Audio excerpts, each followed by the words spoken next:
खबरों पर फटाफट अंदाज में।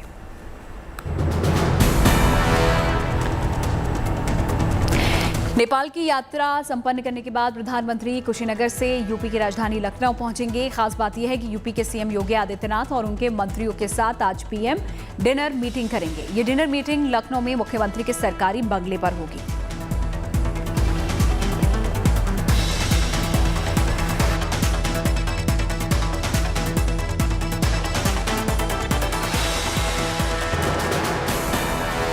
योगी के दूसरी बार सीएम बनने के बाद प्रधानमंत्री मोदी पहली बार उनके घर जाएंगे। आपको बता दें कि दिल्ली जाकर सीएम योगी ने प्रधानमंत्री को इस भोज के लिए न्योता दिया था। पीएम मोदी दूसरी बार यूपी के सीएम के साथ घर पर डिनर करेंगे। इस डिनर में सीएम योगी और उनके मंत्रियों को पीएम गुड गवर्नेंस का मंत्र देंगे। लखनऊ में प्रधानमंत्री मोदी के स्वागत के लिए पूरा शहर तैयार है। पूरे लखनऊ को खास तौर पर सजाया गया है और जगह जगह प्रधानमंत्री मोदी की तस्वीरें लगाई गई हैं। कई जगहों पर खास लाइटिंग भी की गई है। पीएम मोदी और योगी की मुलाकात पर सबकी नजरें टिकी हुई हैं। विदेश में बीजेपी को नई पहचान देने में जुटी है बीजेपी को जानिए कार्यक्रम के तहत जेपी नड्डा आज अमेरिका, ऑस्ट्रेलिया समेत 14 देशों के राजनयिकों से मुलाकात करेंगे। बीजेपी को जानिए कार्यक्रम से जुड़ने वाले राजनयिकों को पहले दिखाई जाएगी बीजेपी के जनसंघ से लेकर अब तक के सफर की डॉक्यूमेंट्री। उसके बाद नड्डा राजनयिकों को विचारधारा से जुड़े सवालों के जवाब भी देंगे। आज बुद्ध पूर्णिमा के दिन देश भर में लोग पवित्र नदियों में स्नान कर रहे हैं। तीर्थ नगरी हरिद्वार में कड़ी सुरक्षा के बीच आधी रात से ही स्नान शुरू हो गया है। ऐसी मान्यता है कि बुद्ध पूर्णिमा पर गंगा स्नान करने, गंगा की पूजा अर्चना करने से असीम पुण्य की प्राप्ति होती है। श्रद्धालुओं की भीड़ को देखते हुए पुलिस प्रशासन भी पूरी तरीके से मुस्तैद है। ज्ञानवापी मस्जिद के सर्वे का काम आज पूरा हो गया है। आज करीब 2 घंटे तक सर्वे टीम ने सर्वे किया। ज्ञानवापी मस्जिद में सर्वे का तीसरा और आखिरी दिन आज था। आपको बता दें कि कल यानी कि 17 मई को कोर्ट कमिश्नर अदालत में सर्वे की रिपोर्ट सौंपेंगे। पहले 2 दिन में सर्वे का 80% काम पूरा हो गया था। दूसरे दिन गुंबद और पश्चिमी दीवार का सर्वे हुआ था। दूसरे दिन के सर्वे के बाद हिंदू पक्षकारों का दावा कि अब तक जो मिला है उससे उनके दावे और मजबूत होंगे। हिंदू पक्ष के दावे पर मुस्लिम पक्ष के वकील ने कुछ भी कहने से इनकार किया है। कहा है कि कोर्ट में रिपोर्ट आने के बाद ही पता चलेगा कि किसको क्या मिला है। और हम सही दिशा में हैं और ये एक साक्ष्य कलेक्ट करने की एक्सरसाइज है जो एडवोकेट कमिश्नर की अध्यक्षता में चल रही है। और मुझे लगता है जितनी बातें हमने अपने दावे में कही थी काफ़ी हद तक सारी चीज़ें मिलेंगी, सच साबित हो रही। ज्ञानवापी मस्जिद विवाद पर केंद्रीय मंत्री गिरिराज सिंह ने बड़ा बयान दिया है। उन्होंने मेरठ में कहा है कि बंटवारे के समय प्रधानमंत्री पंडित जवाहरलाल नेहरू को चाहिए था कि आक्रांताओं की सारी निशानी मिटा दे, लेकिन उन्होंने तुष्टीकरण की राजनीति के लिए काशी, मथुरा और अयोध्या के विवाद को बनाए रखा। अखंड भारत को खंडित करके बंटवारे हुए। उसी समय नेहरू को चाहिए था आक्रांताओं के सारे निशानी को मिटा दे, लेकिन नेहरू ने तुष्टीकरण की राजनीति के लिए केवल काशी, मथुरा, अयोध्या को ही नहीं विवादित रखा। ये आक्रांता थे, आक्रांताओं की निशानी को उसी समय मिटा दिया। गुजरात में बीजेपी के चिंतन शिविर का दूसरा दिन। पहले दिन गृह मंत्री अमित शाह और सीएम ने हिस्सा लिया। पाटीदार समुदाय और आदिवासी वोट बैंक पर मंथन हुआ। विधानसभा चुनाव को लेकर बनी रणनीति और उन सीटों पर चर्चा हुई 2017 में जिन पर 5000 से कम वोट मिले थी जीत। महंगाई मुद्दे पर भी इस दौरान शिविर में बातचीत हुई। उदयपुर में कांग्रेस के 3 दिनों के चिंतन शिविर का समापन हुआ। आखिरी दिन राहुल गांधी ने बीजेपी पर निशाना साधा। बोले, मेरी लड़ाई बीजेपी और आरएसएस की विचारधाराओं से है। राहुल गांधी ने कांग्रेस के नेताओं और कार्यकर्ताओं को नसीहत दी। कहा, शॉर्टकट नहीं, पसीने से खड़ी होगी पार्टी। चिंतन शिविर में फैसला कांग्रेस अध्यक्ष के सहयोग के लिए बनेगी कमेटी। सीडब्ल्यूसी के सदस्य मुद्दों को तय करेंगे। चिंतन शिविर में सोनिया गांधी का ऐलान। 2 अक्टूबर से देश भर में भारत जोड़ो यात्रा की होगी शुरुआत।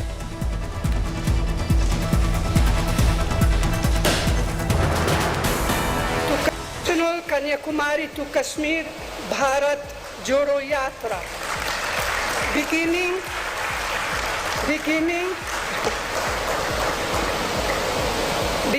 on Gandhi. महाराष्ट्र के गोरेगांव की रैली में देवेंद्र फडणवीस ने उद्धव पर निशाना साधा।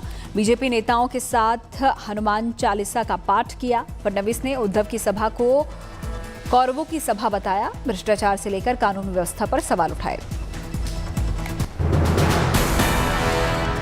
असम में बाढ़ का प्रकोप जारी है। पहाड़ी इलाकों से आए पानी के प्रकोप की दिल दहलाने वाली तस्वीरें सामने आई है।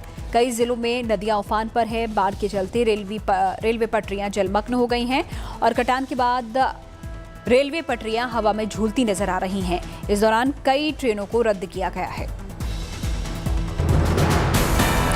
सिलचर में बाढ़ की विनाश लीला जारी है। गुवाहाटी एक्सप्रेस के सैकड़ों मुसाफिर बीच रास्ते में फंस गए। रेलवे स्पेशल ट्रेन से रेस्क्यू कर रहा है। एयरफोर्स ने भी 115 मुसाफिरों को हेलीकॉप्टर से रेस्क्यू किया। यात्रियों ने एयरफोर्स के जवानों को देवदूत बताया। बता दें कि निचले इलाकों में रहने वाले लोगों के लिए इस बीच आफतकाल बनकर आई है बाढ़। अपना घर छोड़कर वो सुरक्षित ठिकानों पर जाने के लिए मजबूर हो गए हैं। दिल्ली वालों को आज और कल गर्मी से कुछ राहत मिल सकती है। तेज आंधी और तूफानी हवाएं चलने की उम्मीद। रविवार को दिल्ली में कई जगहों का तापमान 49 डिग्री के पार पहुंच गया। भीषण गर्मी के कहर से दिल्ली एनसीआर के लोग बेहाल नजर आए। मौसम विभाग के मुताबिक दिल्ली में आने वाले कुछ दिनों तक भीषण गर्मी का सितम जारी रहेगा। पाकिस्तान से आने वाली गर्म हवाओं से सरहदी राज्यों के साथ साथ दिल्ली और हरियाणा तक लू चल रही है। इस बीच मौसम विभाग ने राजस्थान के 10 जिलों में भीषण लू का रेड अलर्ट जारी कर दिया है। अनुमान के मुताबिक आज धूल भरी आंधी भी चल सकती है। पड़ोसी देश पाकिस्तान की बात करें तो यहां इन दिनों सड़कों पर आग के गोले बरस रहे हैं। सूरज की तपिश में पाकिस्तान जल रहा है। लोग गर्मी से बेहाल हैं। पाकिस्तान का जैकबाबाद दुनिया में सबसे गर्म इलाका बन चुका है, जहां पर शनिवार को पारा 50 डिग्री से ऊपर दर्ज किया गया।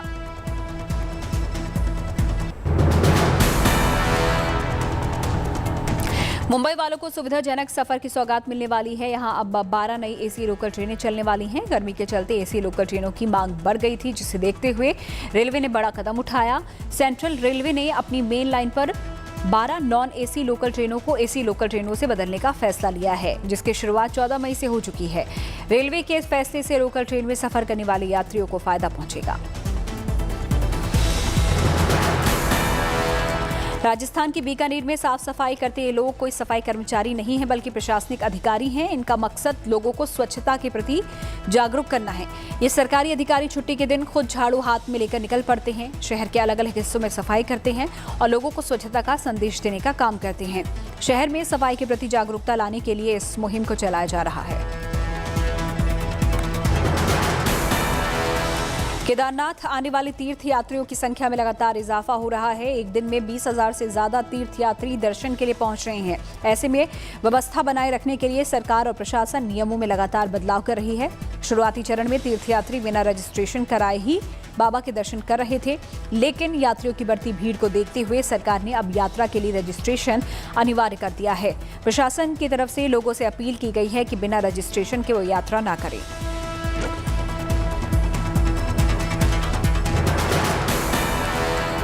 पंच केदारों में द्वितीय केदार के रूप में विख्यात भगवान मदमहेश्वर के कपाट 19 मई को खोले जाएंगे। इससे पहले उन्हें ओमकारेश्वर मंदिर उखीमठ से विधि विधान पूर्वक लाने की प्रक्रिया रविवार से आरंभ हो गई है। रविवार को भगवान मदमहेश्वर की मूर्तियों को शीतकालीन गद्दी स्थल ओंकारेश्वर मंदिर के गर्भगृह से सभा मंडप में लाया गया। स्थानीय ग्रामीणों की ओर से उन्हें नए अनाज का भोग लगाया गया। आज मदमहेश्वर की मूर्तियां शीतकालीन गद्दी स्थल में ही विराजमान होंगी।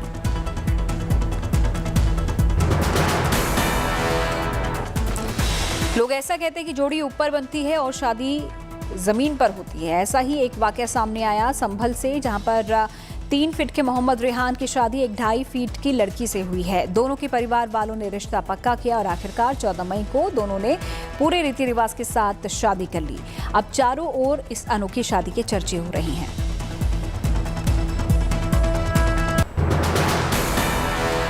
देश भर में आज़ादी का अमृत महोत्सव मनाया जा रहा है और इसी कड़ी में यूपी में कई खास आयोजन किए जा रहे हैं। अमृत महोत्सव के तहत यूपी में लखनऊ, प्रयागराज और वाराणसी समेत कई शहरों में पीएसी के बैंड बजाए जाएंगे। स्मारकों पर भी देशभक्ति की धुन सुनाई देगी।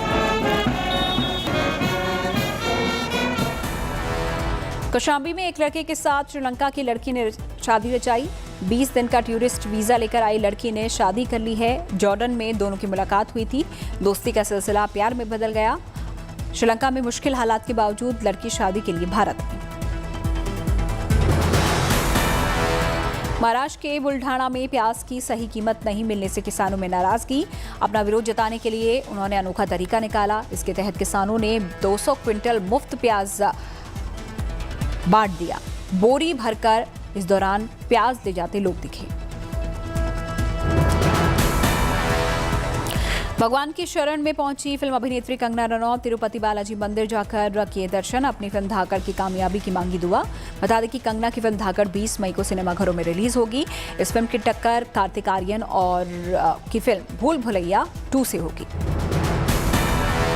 थाईलैंड में भगवान बुद्ध का जन्मदिन अनोखे अंदाज में मनाया जा रहा है। थाईलैंड के पाथुम पानी में बुद्ध मंदिर को इस मौके पर 2,10,000 LED दीपों से सजाया गया है। इन दीपों के जरिए भगवान बुद्ध के जीवन और उनकी शिक्षा की नुमाइश की जा रही है। ड्रोन से ली गई तस्वीरों में ये नज़ारा बेहद ही शानदार दिख रहा है। थाईलैंड में भगवान बुद्ध के जन्मदिन को वेसाक डे या फिर बुद्धा डे के नाम से मनाया जाता है।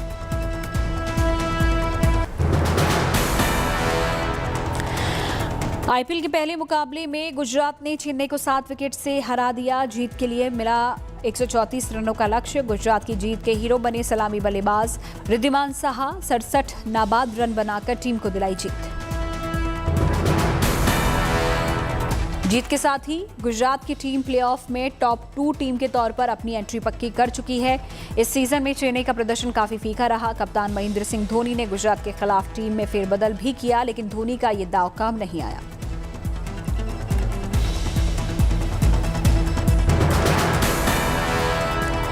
संडे को आईपीएल के दूसरे मुकाबले में राजस्थान रॉयल्स ने शानदार प्रदर्शन किया और लखनऊ सुपर जायंट्स को 24 रनों से हरा दिया। हालांकि इस हार के बावजूद लखनऊ प्लेऑफ की रेस में बनी हुई है। ये बात अलग है कि राजस्थान रॉयल्स की जीत कई टीमों के लिए मुश्किल बढ़ा गई है।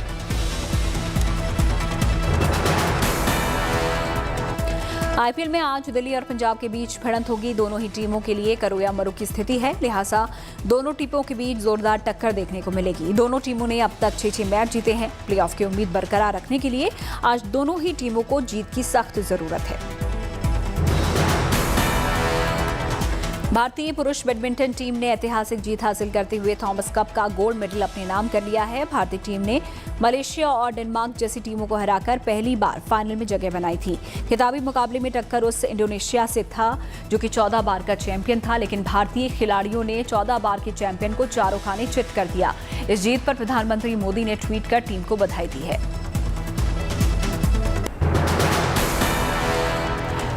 यूक्रेन के मारियोपोल स्थित अज़ोवत्सिल स्टील प्लांट पर शोलों की बारिश का वीडियो सामने आया है। वीडियो में चिंगारी जैसी चीज स्टील प्लांट पर बरस रही है। एक प्रो रूसी अलगाववादी कमांडर ने यह वीडियो जारी किया है। अज़ोवत्सिल स्टील प्लांट मारियोपोल में यूक्रेनी फौज का एकमात्र गढ़ बना हुआ है। यहां पर रूस की बमबारी लगातार जारी है और कल भी यहां रूसी फौज ने गोले बरसाए। रूस यूक्रेन जंग का आज 82वां दिन है। दिन पर दिन हालात बद से बदतर होते जा रहे हैं। लगातार हमलों के बीच कई जगहों पर लोग फंसे हुए हैं। इस बीच युद्ध में फंसे लोगों के लिए अच्छी खबर वियना से आई है, जहां पर यूएन महासचिव एंटोनियो गुटेरेस ने कहा है कि जंग में फंसे लोगों को निकालने के लिए संयुक्त राष्ट्र रूस के संपर्क में है।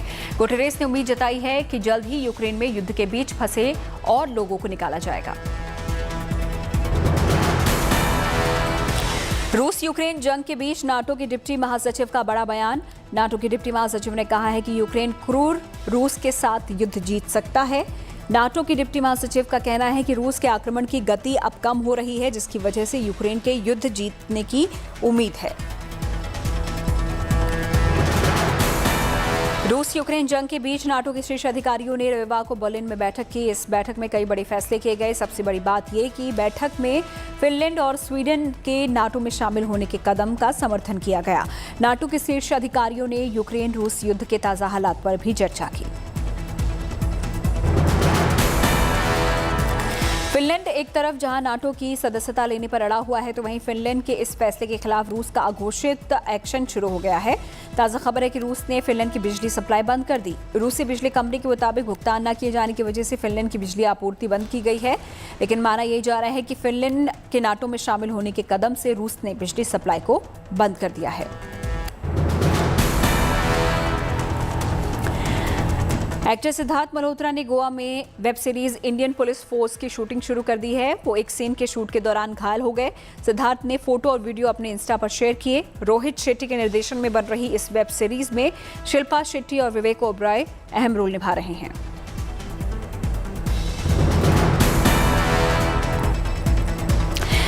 वन मंथ एनिवर्सरी पर पहली बार रणबीर आलिया को साथ में स्पॉट किया गया।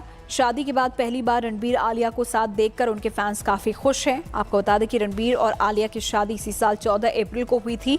वन मंथ एनिवर्सरी पर कपल को करण जौहर ने नए रेस्टोरेंट नुमा इन कोलाबा के बाहर देखा गया।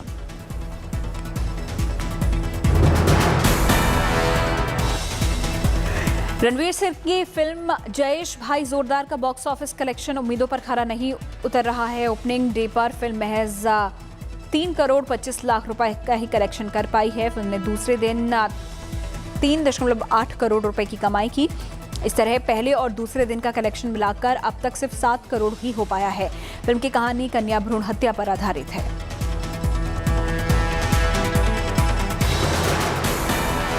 बॉक्स ऑफिस पर जबरदस्त कमाई कर चुकी मल्टी स्टारर फिल्म RRR को OTT प्लेटफॉर्म ZEE5 पर रिलीज किया जाएगा। ये फिल्म 20 मई के दिन ZEE5 पर तमिल, तेलुगु, मलयालम और कन्नड़ भाषाओं में स्ट्रीम की जाने वाली है।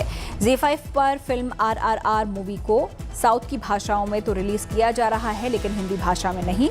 बता दें कि ये फिल्म हिंदी में भी OTT पर रिलीज होने वाली है। इस फिल्म के मेकर्स ने हिंदी वर्जन के लिए नेटफ्लिक्स को चुना है। एक्टर कार्तिक आर्यन ने अपने सोशल मीडिया पर अपनी अपकमिंग फिल्म भूल भुलैया 2 को प्रमोट करने के लिए एक क्यूट सा वीडियो शेयर किया है, जिसमें वो एक छोटे बच्चे से फोन पर बात कर रहे हैं। वैसे ये वीडियो एडिटेड है, पर फैंस को काफी पसंद आ रहा है। कार्तिक आर्यन और कियारा आडवाणी की फिल्म भूल भुलैया 2 20 मई को रिलीज होने वाली है।